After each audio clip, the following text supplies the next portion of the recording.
तो बेसिकली एक शख्स जो कि सेंट्रल एशिया में एक शहज़ादा पैदा हुआ है और वो सेंट्रल एशिया से निकल आया, काबुल में जा बसा, वहाँ पे वो 22 ईयर्स रहता है और उसके बाद वो सोचता है कि अच्छा चलो मैं ना हिंदुस्तान जाता हूँ, इंडिया जाता हूँ, वहाँ जाके मुग़ल एम्पायर इस्टेब्लिश करता हूँ। क्यों?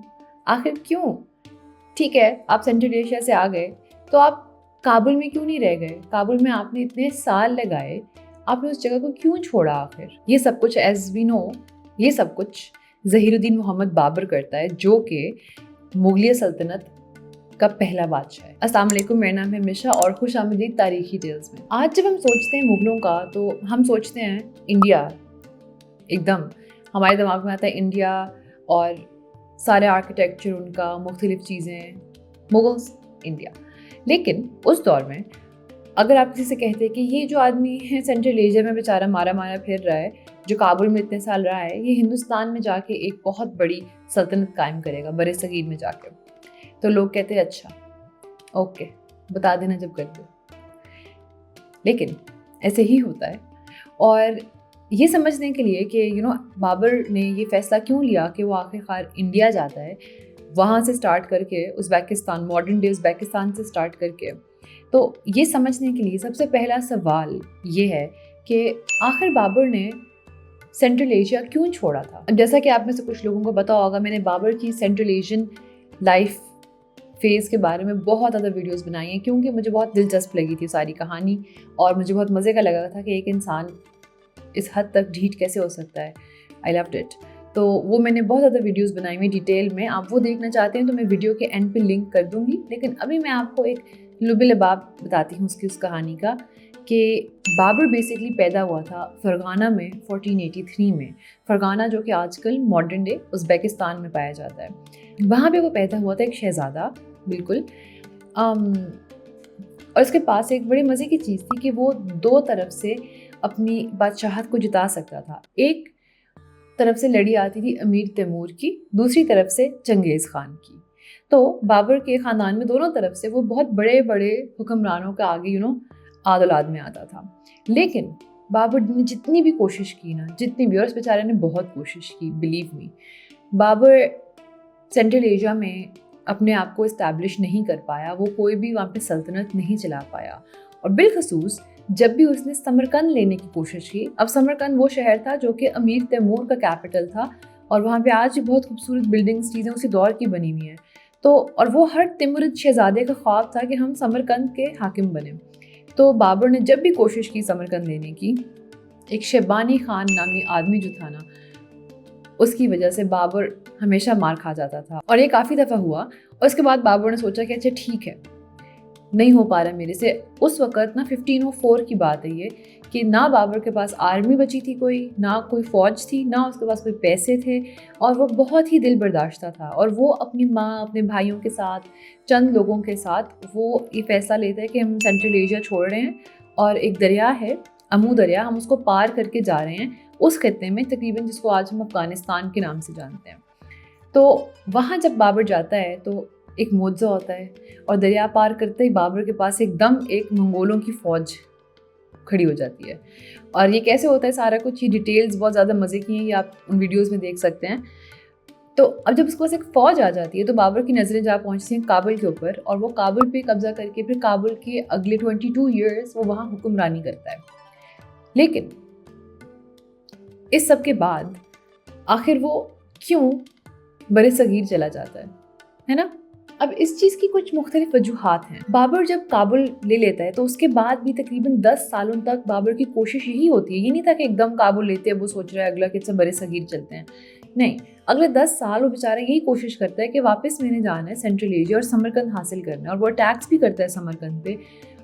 लेकिन कुछ अरसे बाद, तकरीबन कहते हैं 1514 में ना, जाके बाबर को ये समझ आती है कि वहाँ पे मेरा दाना पानी शायद नहीं है और मुझे शायद अब किसी और तरफ रुख करना चाहिए। और ये फैसला लेने की कुछ वजूहात में जो चीज़ें शामिल होती हैं उनमें से एक थी काबुल की जो इकोनॉमी और जो वहाँ का पॉलिटिकल हालात थे, वो एक बहुत बड़ी वजह साबित होते हैं इसके अंदर। काबुल जो है वो बहुत अमीर तरीन इलाका नहीं था। वहाँ पे जो पैसे जमा होते थे, जो रेवेन्यू आता था उनको, जो कमाई थी, वो उसके खर्चे से बहुत कम थी। और क्योंकि वहाँ पे ज़्यादातर पहाड़ी इलाके थे और जो ज़मीन थी वो बहुत ज़रखेज़ नहीं थी, तो वहाँ पे आपको ज़मीनों से भी आपको अनाज वगैरह उगाने के कभी चांस कम होता था, खाने पीने का भी कम सीन था और पैसे भी कम इकट्ठे किए जाते थे टैक्सेस में। अब एक वाक़या जो कि हमें इस मसले को हाईलाइट करती है, वो बाबर अपनी किताब बाबरनामे में वो लिखता है। वो बताता है कि जब वो शुरू में 1504 के अंदर तकरीबन आया था काबुल, और उसको अब एक इतनी बड़ी फ़ौज थी उसके साथ, जिसको उसने खिलाना पिलाना था। और हिस्टोरियंस के बकौल काबुल का जो था ना उस टाइम पे तिजोरियाँ, बेसिकली तोशा खाना, वो तकरीबन खाली था, उसमें बहुत ज़्यादा पैसे नहीं थे। तो अब बाबर को नज़र आ रहा था कि उसके सारे लोग जो हैं भूखे हैं, उनके पास खाने को नहीं है। तो वो एक रेड मारता है और वो काबुल और गजनी के इर्द गिर्द इलाकों से तकरीबन 30,000 डोंकी लोड्स, मतलब जो गधे गाड़ियों के ऊपर तकरीबन 30,000 गधे गाड़ियों के ऊपर से अनाज वगैरह उतरवाता है और अपने लोगों के अंदर डिस्ट्रीब्यूट करता है, उनके लिए रख लेता है। अब बाबर के दिमाग में उसने कुछ हिस्सा अनाज का ले लिया उन लोगों से, और वरना उसके लोग भूखे मर जाते हैं।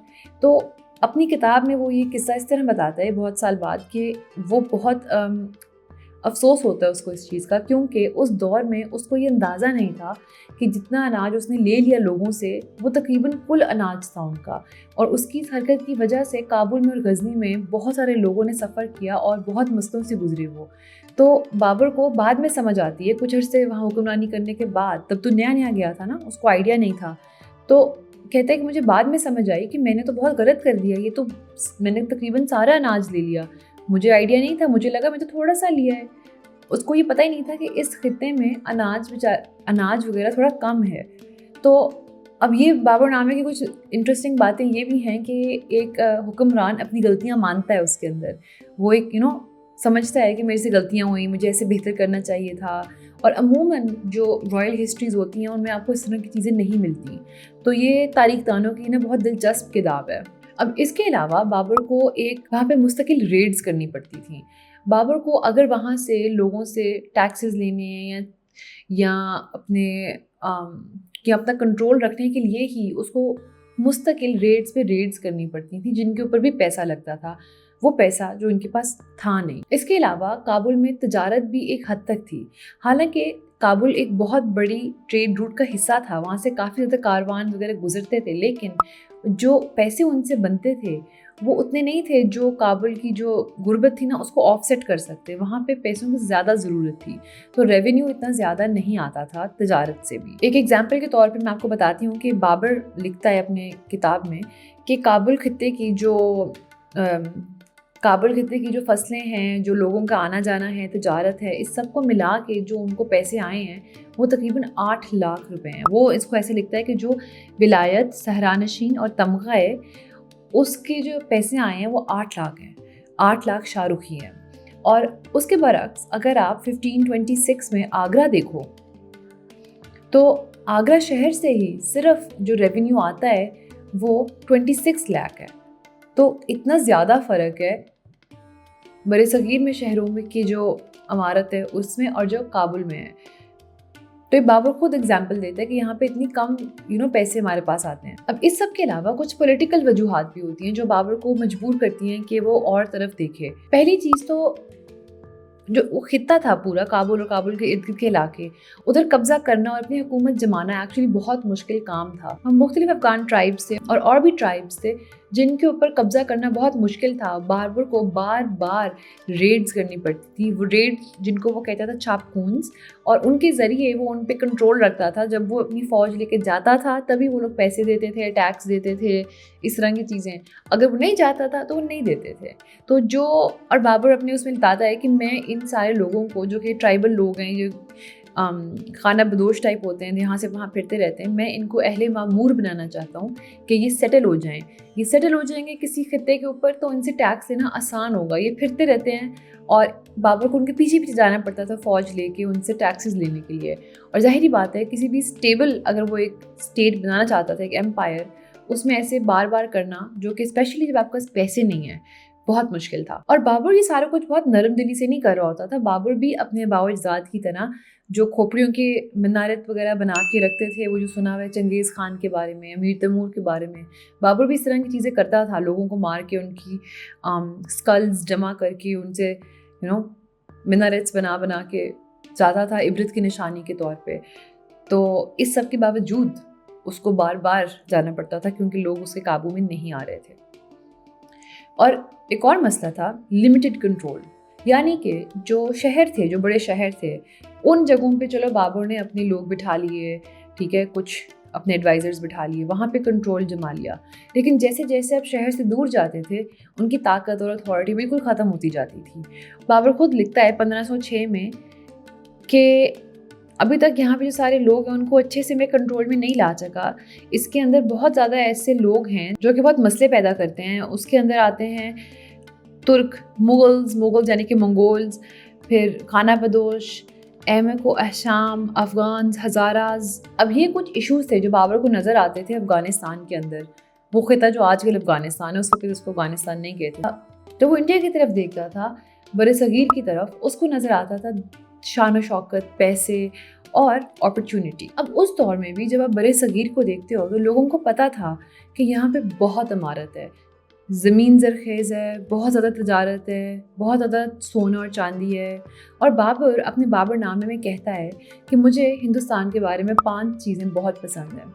پہلی چیز تو ان کے مختلف کاریگر, اس کے بعد اس کی اچھی آب و ہوا جو کہ مانسون کی بعد آتی ہے, اور ان کا جو سسٹم ہے کیلکولیشن کا اور ناپنے تولنے کا, اور کہ یہاں پہ بہت زیادہ سونا اور چاندی پایا جاتا ہے. بابر بات کرتا ہے کہ دا فیکٹ کہ آپ کو بر صغیر کا جو سسٹم ہے کاؤنٹنگ کا, اس کے اندر بڑے بڑے نمبرز ملتے ہیں جیسے کہ لاکھ اور کروڑز.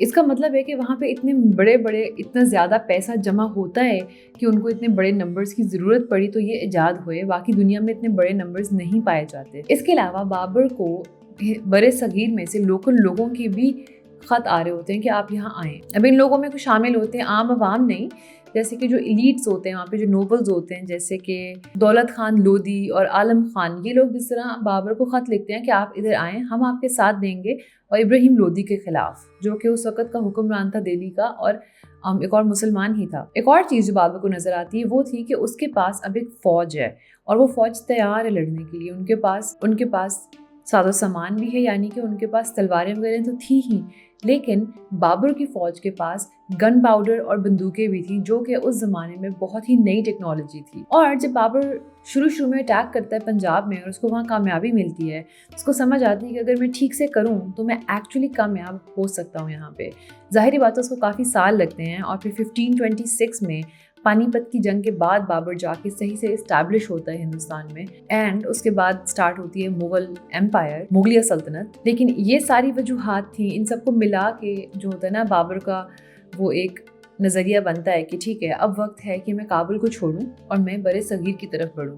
اور ایسے نہیں تھا کہ بابر کو کابل پسند نہیں تھا, بابر کو ایکچولی کابل بہت پسند تھا, بلکہ جب اس کی موت واقع ہوتی ہے تب وہ بر صغیر میں ہوتا ہے. لیکن وہ کہتا ہے کہ مجھے آپ نے, اس سے پہلے اس نے بتایا ہوتا ہے کہ میں جب مروں تو مجھے کابل میں دفن کرو, اور اس کا مزار آج کابل میں ہی پایا جاتا ہے. تو آپ کو کیسی لگی یہ ویڈیو آپ مجھے کامنٹس میں ضرور بتائیے گا, اور آپ سے ملاقات ہوگی اگلی دفعہ. خدا حافظ.